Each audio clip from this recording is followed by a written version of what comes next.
Génesis 5. Introducción.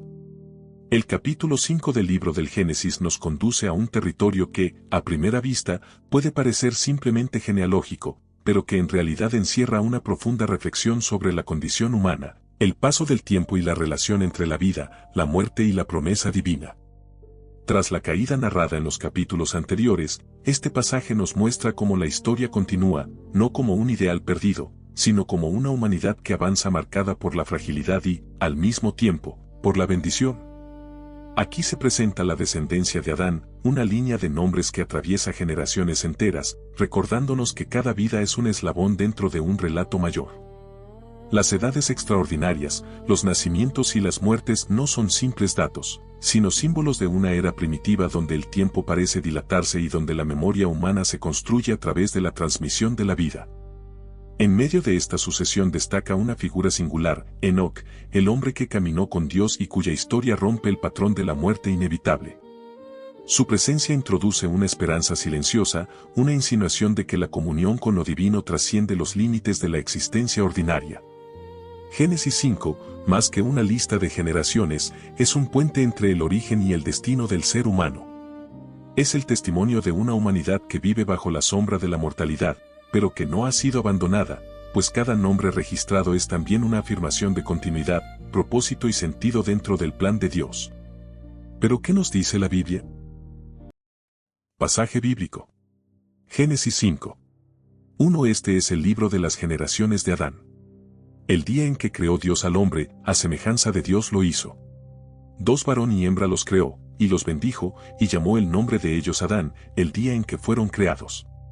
3. Y vivió Adán 130 años, y engendró un hijo a su semejanza, conforme a su imagen, y llamó su nombre Sés. 4. Y fueron los días de Adán, después que engendró a Sés, 800 años, y engendró hijos e hijas. 5. Y fueron todos los días que vivió Adán 930 años, y murió. 6. Y vivió Sés 105 años, y engendró a Enós. 7. Y vivió Sés después que engendró a Enós 807 años, y engendró hijos e hijas. 8. Y fueron todos los días de Sés 912 años, y murió. 9. Y vivió Enós 90 años, y engendró a Cainán. 10. Y vivió Enós después que engendró a Cainán 815 años, y engendró hijos e hijas. 11. Y fueron todos los días de Enós 905 años, y murió. 12. Y vivió Cainán 70 años, y engendró a Mahalaleel. 13. Y vivió Cainán después que engendró a Mahalaleel 840 años, y engendró hijos e hijas. 14. Y fueron todos los días de Cainán 910 años, y murió. 15. Y vivió Mahalaleel 65 años, y engendró a Jared. 16. Y vivió Mahalaleel después que engendró a Jared 830 años, y engendró hijos e hijas. 17. Y fueron todos los días de Mahalaleel 895 años, y murió. 18. Y vivió Jared 162 años, y engendró a Enoc. 19. Y vivió Jared después que engendró a Enoc 800 años, y engendró hijos e hijas. 20. Y fueron todos los días de Jared 962 años, y murió. 21. Y vivió Enoc 65 años, y engendró a Matusalén. 22. Y caminó Enoc con Dios, después que engendró a Matusalén, 300 años, y engendró hijos e hijas. 23. Y fueron todos los días de Enoc 365 años. 24. Caminó, pues, Enoc con Dios, y desapareció, porque le llevó Dios.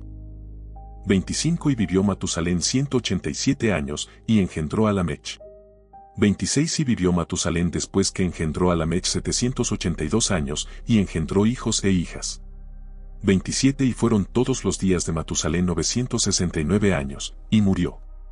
28. Y vivió Lamech 182 años, y engendró un hijo.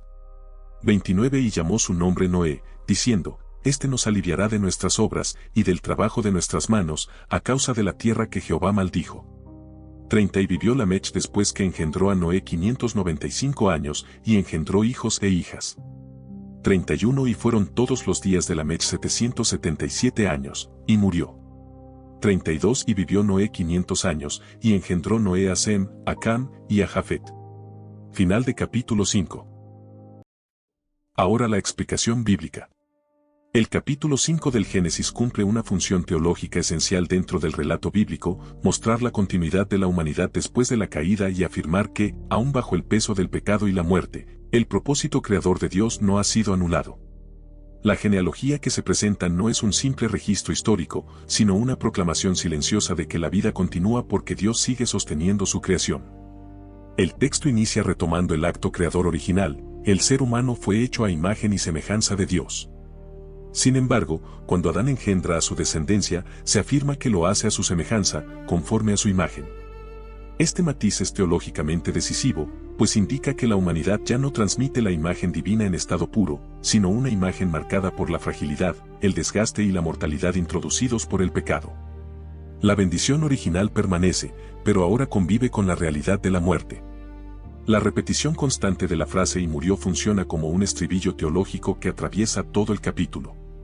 Cada vida, por larga que sea, termina inevitablemente en la muerte.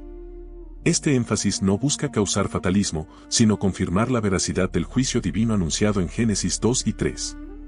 La muerte se presenta como una realidad universal, inseparable de la existencia humana en un mundo caído. Al mismo tiempo, las extraordinarias longevidades descritas no deben entenderse únicamente como datos cronológicos, sino como un recurso teológico que subraya la cercanía temporal de estas generaciones con el acto creador. La vida humana, aunque afectada por el pecado, conserva una vitalidad extraordinaria que refleja, aunque de manera imperfecta, la bendición original de Dios sobre la creación. En medio de esta secuencia marcada por la muerte, emerge la figura de Enoc como una excepción teológica de enorme relevancia. A diferencia de los demás, no se dice que Enoc murió, sino que caminó con Dios y desapareció porque le llevó Dios. Este testimonio introduce una afirmación profunda: la comunión con Dios trasciende la lógica común de la muerte. Enoc se convierte así en un signo de esperanza, una anticipación de que la relación íntima con Dios tiene poder sobre la condición mortal del ser humano. La genealogía culmina con el nacimiento de Noé, cuyo nombre es interpretado como una promesa de alivio frente al trabajo y al sufrimiento derivados de la maldición de la tierra. Esta expectativa no es casual, el texto prepara al lector para el siguiente gran acto divino en la historia bíblica.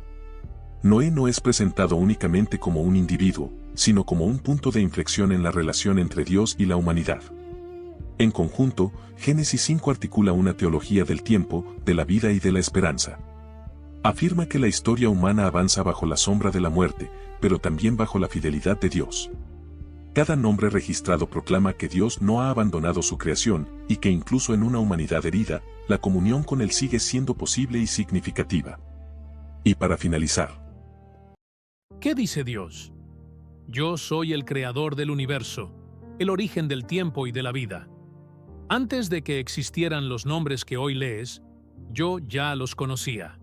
Génesis 5 no es solo una lista de personas ni una enumeración de edades largas. Es el retrato de cómo la humanidad aprendió a caminar en el tiempo después de haber perdido la inocencia. Cuando hice al ser humano, lo hice a mi imagen, con capacidad de amar, crear y decidir. Pero cuando Adán dio vida a sus hijos, ya no transmitió esa imagen en su plenitud, sino una humanidad marcada por la fragilidad. Aún así, nunca retiré mi bendición. La vida siguió fluyendo porque yo así lo quise. Cada nombre que aparece en este capítulo representa una existencia real, una historia completa, aunque resumida en pocas palabras. Vivieron, amaron, trabajaron, tuvieron hijos y murieron. La repetición de la muerte no es un castigo narrado con frialdad, sino una lección. El tiempo ahora tiene un límite. La humanidad debía comprender que la vida es valiosa precisamente porque no es eterna. Tal vez te preguntes por qué vivían tantos años. Es porque estaban más cerca del origen, más próximos al impulso creador. La vida aún conservaba una fuerza que con el paso de las generaciones se iría debilitando. Sin embargo, ni siquiera esas largas vidas pudieron escapar del final. Eso debía quedar claro. La muerte se había convertido en parte de la experiencia humana. Pero observa con atención. No todos siguen el mismo camino. Enoc no es descrito como los demás. De él no digo que murió. Digo que caminó conmigo. Eso significa que eligió vivir en comunión, en escucha, en coherencia con mi voluntad. Y cuando una vida se alinea profundamente conmigo, el destino no tiene que seguir las reglas comunes. Enoc es una señal, una promesa silenciosa de que la cercanía conmigo transforma el sentido de la existencia. Al final del capítulo aparece Noé. Su nombre encierra una esperanza, descanso, alivio, consuelo. Con él anuncio que no todo está perdido, que la historia no avanza sin dirección. Aunque la tierra esté herida y la humanidad cansada, yo sigo guiando el curso del tiempo hacia un propósito mayor. Génesis 5. Te enseña que cada vida cuenta, aunque el mundo la olvide, que la muerte no es el final de mi plan, y que, incluso en una humanidad marcada por límites, caminar conmigo sigue siendo posible. Gracias por acompañarme hasta el final. Si te gustó, apoya el canal con un like y suscríbete.